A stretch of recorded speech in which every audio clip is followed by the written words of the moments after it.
Hi, third grade. Welcome back. We're ready for chapter 13 of James and the Giant Peach. They were just getting ready to go to sleep, and Miss Spider was going to make the beds. A few minutes later, Miss Spider had made the first bed. It was hanging from the ceiling, suspended by a rope of threads at either end, so that actually it looked more like a hammock than a bed. You've probably been in a hammock before. But it was a magnificent affair, and the stuff that it was made of shimmered like silk in the pale light. "I do hope you find it comfortable," Miss Spider said to the old green grasshopper. "I made it as soft and silky as I possibly could. I spun it with gossamer. That's a much better quality thread than the one that I use for my own web." "Well, thank you so much, my dear lady," the old green grasshopper said, climbing into the hammock. "Ah, this is just what I needed. Good night, everybody. Good night." Then Miss Spider spun the next hammock, and the ladybug got in.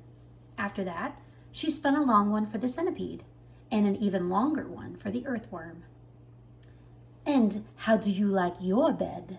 she asked James when it came his turn. "Hard or soft?" "I like it soft, thank you very much," James answered. "Ah, for goodness sake, stop staring around the room and get on with my boots," the centipede said. "You and I are never going to get sleep at this rate. And kindly line them up in neat pairs as you take them off. Don't just throw them over your shoulder." Excuse me. James worked away frantically on the centipede's boots. Each one had laces that had to be untied and loosened before it could be pulled off. And to make matters worse, all the laces were tied up in the most terrible, complicated knots that had to be unpicked with fingernails. It was just awful. And it took about 2 hours.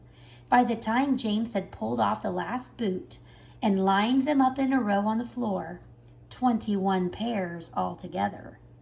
Do some mental math there. 21 pairs, that means 21 plus another 21. So who was right, centipede or earthworm? The centipede was actually fast asleep. "Wake up, centipede," whispered James, giving him a gentle dig in the stomach. "It's time for bed." "Bah, thank you, my dear child," the centipede said, opening his eyes. Then he got down off the sofa and ambled across the room and crawled into his hammock. James got into his own hammock, and oh, how soft and comfortable it was compared with the hard, bare boards that his aunts had always made him sleep upon at home. "Lights out," the centipede said drowsily. Nothing happened.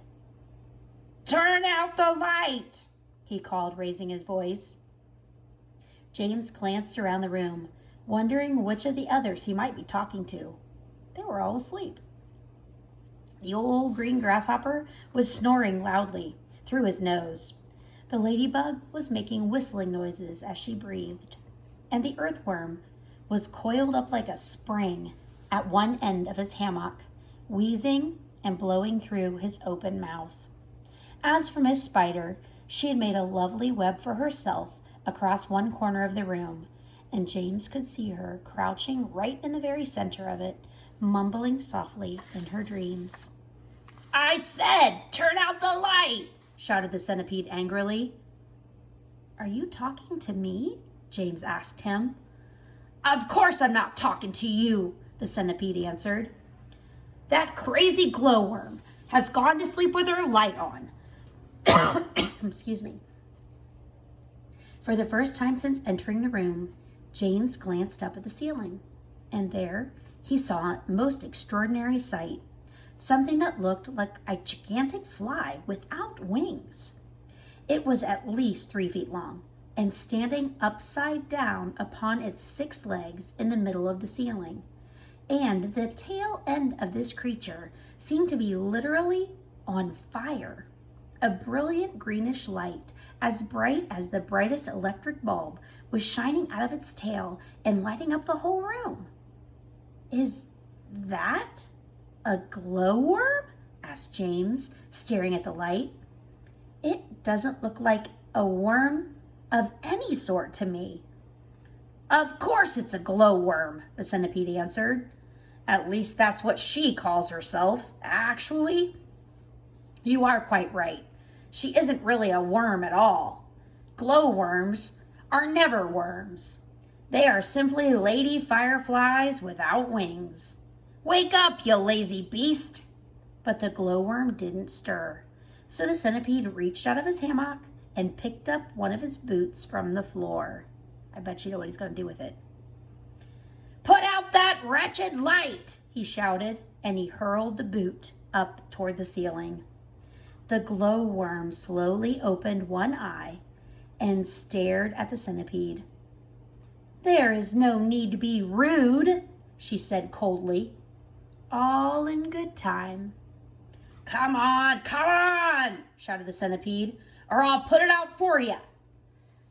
Oh, hello, James, the glowworm said, looking down and giving James a little wave and a smile.